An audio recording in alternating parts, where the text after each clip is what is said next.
Bienvenidos a todos y a todas. Mi nombre es Nayeli García y hoy tengo el placer y el honor de platicar con una gran mujer. Ella es novelista, es poeta y es la primera mujer en ser presidenta del PEN Internacional. Jennifer Clement, bienvenida y muchísimas gracias por regalarnos un pedacito de tu tiempo. Ay, gracias por invitarme al programa. Ay, Muchísimas gracias. claro que sí. Bueno, si te parece, ¿qué te parece empezar por el principio?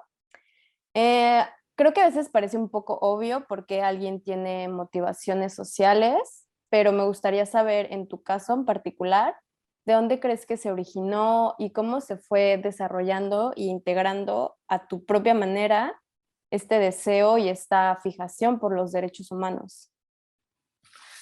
Pues es una pregunta interesante. Creo que empieza con mi papá, porque mi papá era norteamericano, era un intelectual y él había trabajado mucho en derechos civiles en los Estados Unidos. De hecho, cuando vino el presidente Kennedy a México, las personas que lo recibieron fueron mis padres. Wow, Entonces, como que ya nos habían como inculcado como, esta como manera de ser, de que tienes que regresar algo, creo yo, ¿no? claro, sí, totalmente. Oye, y me gustaría escuchar de tus palabras para ti qué representa el PEN Internacional y qué significa ser parte de esta asociación para ti. Bueno, para mí ha sido un gran privilegio ser miembro y luego ser presidenta de PEN México y luego presidenta de PEN Internacional. Es una gran organización. Se fundó hace 100 años, de hecho este año cumplió 100 años. Y la idea era, bueno, para empezar era como una reflexión de cómo los escritores habían, quizá ellos mismos, habían creado o ayudado a fomentar odios y xenofobias. Entonces la idea de Amy Dawson Scott fue que quizá si hubiera una red de escritores en el mundo, quizá habría más paz en el mundo. Entonces empieza con esta idea como de amistad, ¿no? Y hay que decirlo porque es un dato muy interesante, que México es el segundo país de unirse al PEN después de Francia, en Wow, 1923. Ajá. Y lo que pasa es que deciden que no es una organización política, pero luego con la Segunda Guerra Mundial se dan cuenta cuando el centro PEN alemán está completamente lleno de nazis, que tienen que expulsar ese centro y que realmente tienen que pensar que sí es una organización política, pero no exactamente política. La palabra que usan es suprapolítica, que se vuelve muy importante esa idea porque es la semilla que crea los derechos, la Declaración de Derechos Universales, derechos universales, sí, así se llama, creo. Um, y, y eso surge del PEN, la idea de que los derechos humanos son más importantes que lo político. Entonces, los derechos humanos son suprapolíticos. Y esa es la palabra que se usa en PEN, suprapolítico. suprapolíticos. Wow, qué increíble. Claro, Sí, como que si piensas en lo social, como dices, ¿no? En algún momento pues se vuelve político porque es parte del ser humano también, ¿no? exacto, exacto. Y justo yo pude leer que hicieron como desarrollaron un manifiesto de las mujeres, me encantó. No sé si me Gracias. dejas leer una pequeña parte que Claro, yo a mí me encantada. conmovió mucho. Sí, Sí. me gustó mucho esta parte que dice, para que las mujeres tengan libertad de expresión, el derecho a leer, el derecho a escribir, deben tener el derecho a deambular física, social e intelectualmente. Me pareció súper fuerte y me gustaría que nos contaras cómo un manifiesto puede ser la semilla de un cambio. Pero me gustaría que leyeras la frase que sigue, porque creo Ay, que es a importante. De ver, lo que leas, la déjamela. frase que sigue es, A hay ver, pocas sociedades que no ven con hostilidad a una a una mujer que mujer que camina camina sola. sola. Porque claro, ¿quién es la mujer que camina sola? pues la prostituta, ¿no? Es la mujer que camina Claro. sola, ¿no? Entonces, bueno, pues ese manifiesto lo hice yo, lo hice con varias otras mujeres y la verdad es que ha tenido un éxito, es raro hablar de éxito, pero bueno, lo han tomado muchísimas organizaciones y personas, que es algo que yo nunca me esperé. Lo ha tomado las Naciones Unidas Mujer, lo tomó UNESCO, personas como Nicola Sturgeon, la primera mujer ministra de Escocia, lo tiene en su pared. Ha Wow. sido ya traducido a muchos idiomas, incluyendo el Zulu. Y lo que pasa es que yo creo que mucho del movimiento feminista ha habido mucha como rabia y enojo.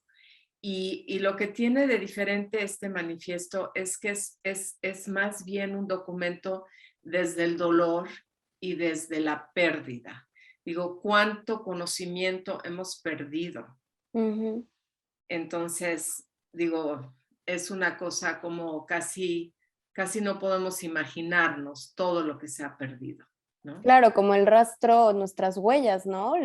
Las cosas que nos Nuestra escribieron, imaginación, nuestros nuestra pensamientos. creatividad, nuestro conocimiento. Entonces, pues yo la decisión fue que fuera un documento desde el dolor y ah, desde esta como pérdida, ¿no? Claro. Lo que ha significado para la humanidad esta pérdida. Sí, porque si te pones a pensar, literal es una pérdida. ¿Cuántas mujeres siempre ha habido, no? O sea, cuánto conocimiento nos hemos perdido dentro de ese rastro que ya no podemos rastrear ahora, ¿no? No, estuve en la India hace varios años y un reporte del gobierno de la India decía que habían 63 millones de mujeres desaparecidas. Wow. Entonces, entre los abortos, a los fetos mujeres, a las asesinadas, ¿no?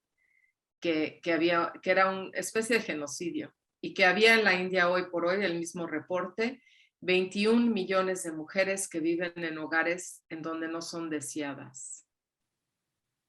Wow. No son cifras.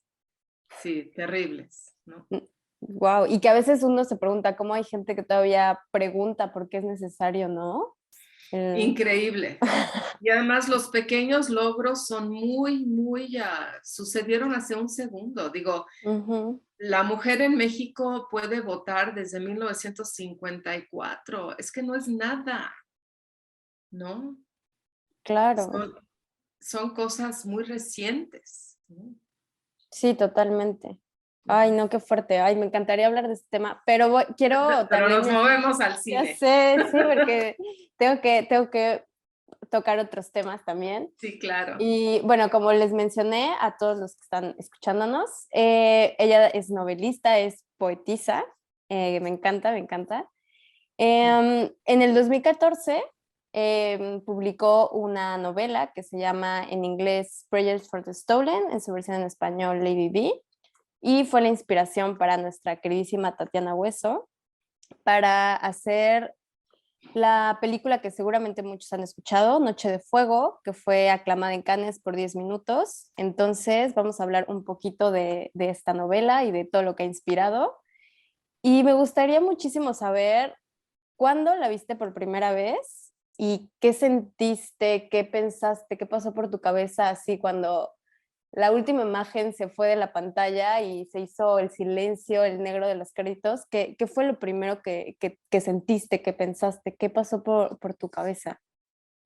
Bueno, creo que pasaron dos cosas como a la misma vez. Digo, por un lado, una sensación de haber visto una obra de arte, que realmente era una obra compleja y con mucha belleza. Y la segunda cosa fue muy emocionante ver a mis personajes en vida, viviendo y caminando y Sí, moviéndose. con carne y Y hueso, ¿no? sí, Entonces eso también fue ver esas tres niñas amigas que de alguna manera yo las inventé y luego las tomó Tatiana y las hizo suyas también, son mías, pero también son de Tatiana. Pues fue muy emocionante, sí. Claro, que me encanta porque, bueno, he escuchado mucho que dices, ¿no? Que ella también las transformó y que siguen siendo, como dices, ¿no? De las dos y sobre todo que son fieles también, ¿no? A las motivaciones tuyas, ¿no? Como esta Sí. dignificación de ellas y como esta poesía, porque también creo que fue como el destino que hizo que Tatiana tomara este proyecto, porque así es su cine, ¿no? O sea, es poético, habla de temas súper fuertes, pero justamente, ¿no? Desde esta sensibilidad y desde este amor, ¿no? También a las personas, ¿no? O sea, como de esta humanidad que tanto nos hace falta también en estos temas, ¿no? Sí, y yo creo que lo que hicimos las dos es el retrato de la violencia. Ujú, Entonces, como yo hice el retrato de la violencia desde el punto de vista, porque es Lady Di, en mi novela el personaje principal se llama Lady Di, en la película se llama Ana. Ana, ujú, Entonces, digo, yo en mi novela lo cuenta la historia Lady Di, es de su punto de vista, todo te dice desde su punto de vista. Y es lo que hace también Tatiana. Tatiana lo hace con su cámara, con la ujú. cámara, que está más o menos al nivel de los ojos de Ana, ¿no? Claro, desde la Entonces, perspectiva. sí. Y eso nos permitió a las dos crear un mundo dentro de tanto terror y violencia. Pudimos, por esa mirada, también crear lo tierno, lo encantador, la magia, el amor, la belleza, ¿no? Por tomar esa mirada. Wow, no me encanta. Y yo traté como de leer la novela primero para no ver la película y luego sentir como tú sentiste de, pues tú lo creaste y lo viste en palabras y luego ver la imagen y sí, o sea, me pareció como una cosa preciosa de las dos. La verdad que se los Ay, agradezco a las gracias. dos muchísimo. Y también me gustaría saber, bueno, para los que nos están escuchando, Jennifer hizo una investigación de 11 años, como muy ardua, de estar yendo a la Sierra de Guerrero, de estar yendo a la cárcel de Santa Marta, a escuchar estas historias, ¿no? De estas mujeres que tenían tanto que contar. Y siempre escucho decirte que tú lo hacías como tu vocación es desde la poesía, que tu apertura era desde la poesía, ¿no? Y no sé, a veces como que me imagino a periodistas haciendo este trabajo y como estando como atentos de, no sé, de fechas, de nombres, tal vez de como acciones clave. Y me gustaría saber tú qué era lo que buscabas en estas historias, ¿no? O sea, ¿cómo es ese acercamiento poético de lo que estas personas te cuentan? Pues es curioso, eres la primera persona que se da cuenta de eso. Claro, porque lo que pasa es que cuando yo hago una investigación, estoy buscando la poesía de la situación Ujú, y incluso la poesía del diálogo. Digo, ¿qué se están diciendo y qué escucho? Que digo, no, ese lenguaje. Entonces, sí, es diferente a entrar en una situación nada más buscando los hechos fríos. No, es claro. otra búsqueda y qué interesante que lo observas, porque es exactamente eso, es muy diferente. De hecho, hay una parte de mí que he hecho periodismo, pero no es lo que me fascina, porque cuando haces periodismo, bueno, para empezar tienes que tener este pacto con tu lector, que vas a decir la verdad, digo, que todo está dicho como fue. Y, y claro, cuando haces una novela, puedes tener una libertad, pero también la libertad la puedes tener en la investigación. Ujú. Ahora, quizás es importante señalarle al público que lo que Tatiana filmó es solamente la primera parte de la novela. La novela está en tres partes. Entonces, la segunda parte toma lugar en Acapulco. En la tercera parte, lo que mencionas, toma lugar en la cárcel de Mm. Santa Marta y claro, pues esas partes no están en la película. Claro, no, y sobre todo porque pienso, te imagino así como viendo los gestos, la entonación, y es que me parece bellísimo porque justamente creo que tu trabajo es como lo que decías muchas veces, encontrar la belleza dentro de este dolor, ¿no? Como tan fuerte de estas historias. Y nada, me parece como súper, súper poético, simplemente el trabajo que tú hiciste, creo que la poesía per se ya existe en esta propia acción de escuchar desde esa mirada. Sí. Y, ay, te quería preguntar otra cosa. Eh, ¿Tú qué crees que sigue? ¿Crees que existe un mañana para Lady D, para Ana, para Luna?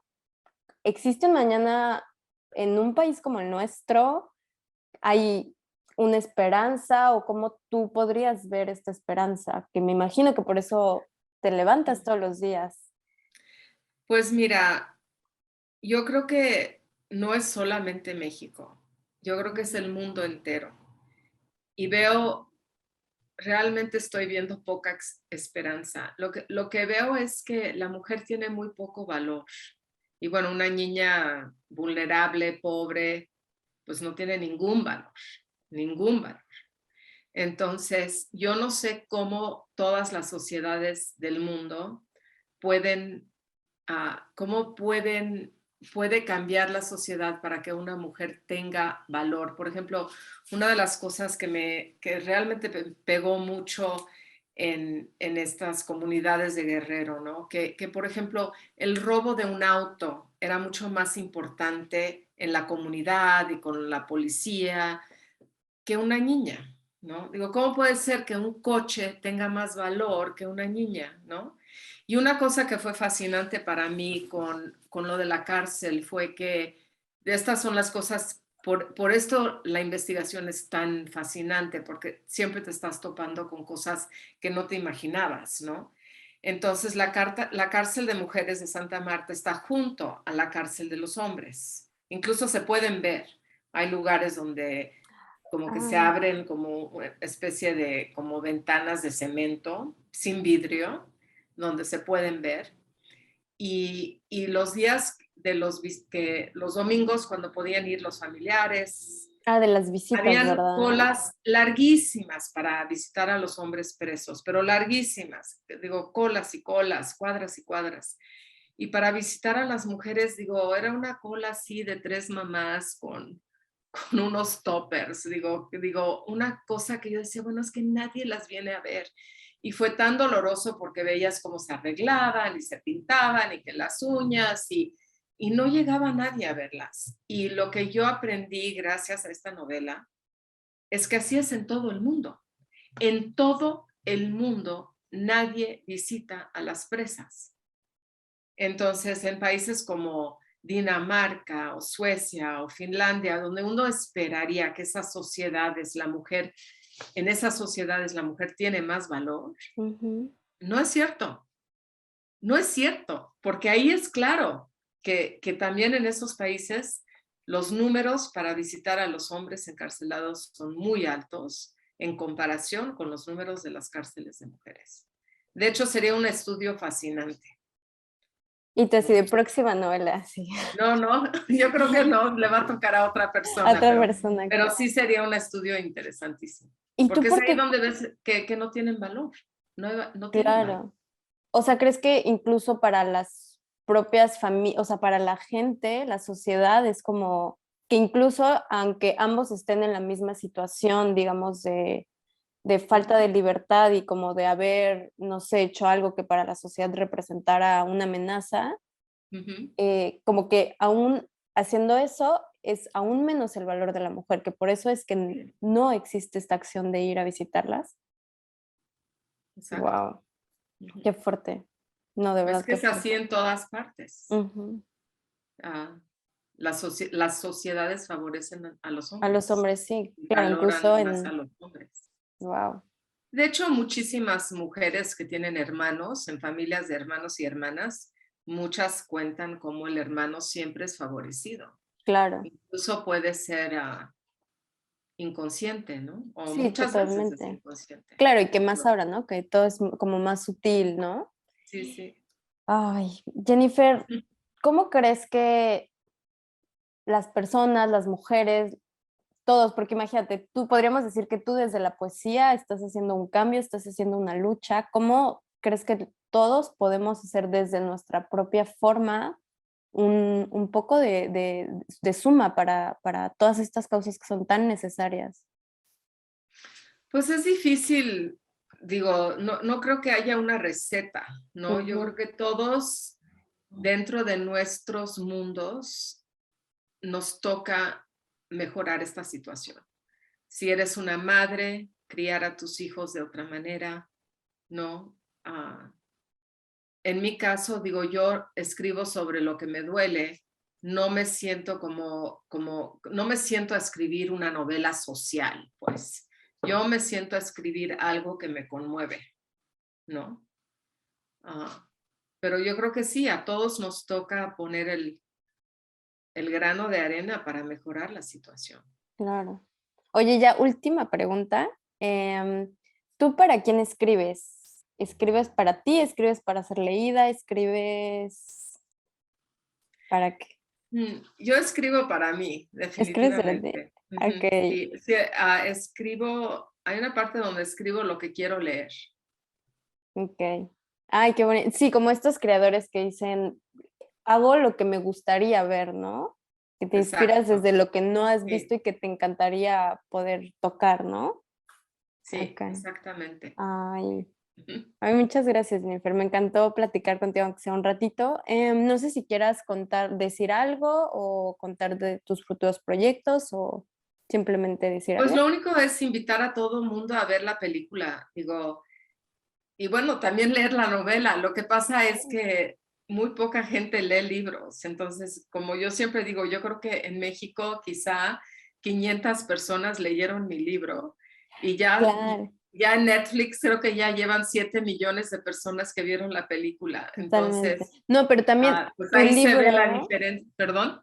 No, tu libro, la verdad es para todos ahí, aunque no sean lectores sardos, aunque no, el libro es así y es súper fácil de leer. La verdad es que a mí me encantó, es como que te lo echas así rapidísimo por el lenguaje, porque los personajes, la mamá es así como todo lo que dice, como se echa sus chascarrillos que para ti te hacen así como de, ay, te hace sonreír, o sea, es muy fácil de leer. Entonces, si pueden, si tienen la oportunidad, de verdad vale muchísimo la pena leerla y ver la película también. Ay, Entonces, muchas gracias. sí, Gracias. no, a ti. Ay, bueno, pues muchísimas gracias, Jennifer. Muchísimas gracias a todos los que están ahí, que nos han escuchado y nos vemos la próxima. Gracias.